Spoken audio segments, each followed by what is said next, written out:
Nous, on est dans la bataille depuis quand même un petit moment sur les questions de salaire, sur les questions de services publics, sur les questions de retraite, sur les questions qui touchent tous les salariés aujourd'hui, sur les questions de garantie collective individuelle qui ont été complètement détruites avec la loi El Khomri en premier lieu et avec les ordonnances Macron. Enfin, on est sur tout un tas de sujets aujourd'hui qui fait que la journée de 14 décembre se justifie pleinement dans le processus de mobilisation qu'a enclenché la CGT depuis un moment. En plus de ça, avec les annonces qu'a fait Macron au journal télévisé, c'est pas de nature à rassurer les salariés et c'est pas de nature non plus à répondre aux besoins des salariés.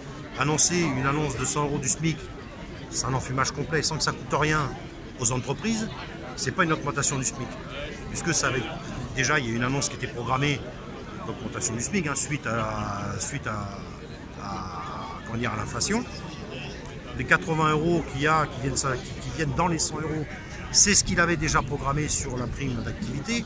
Donc en fin de compte, si on calcule bien, il y a 10 € d'augmentation qui va être pris sur la contribution des salariés. Donc en fin de compte, ce sont les salariés qui vont se financer cette augmentation qui n'est pas une augmentation du SMIC. Donc on se fout carrément de nous. Et en parallèle, on continue à balancer des milliards d'euros aux entreprises qui distribuent des dividendes aux actionnaires et ces mêmes entreprises qui, elles, licencient.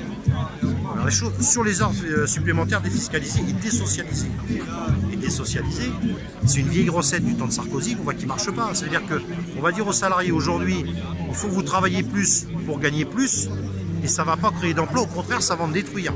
Avec le taux de chômage qui est aujourd'hui en France, enfin, je veux dire, de qui on se moque?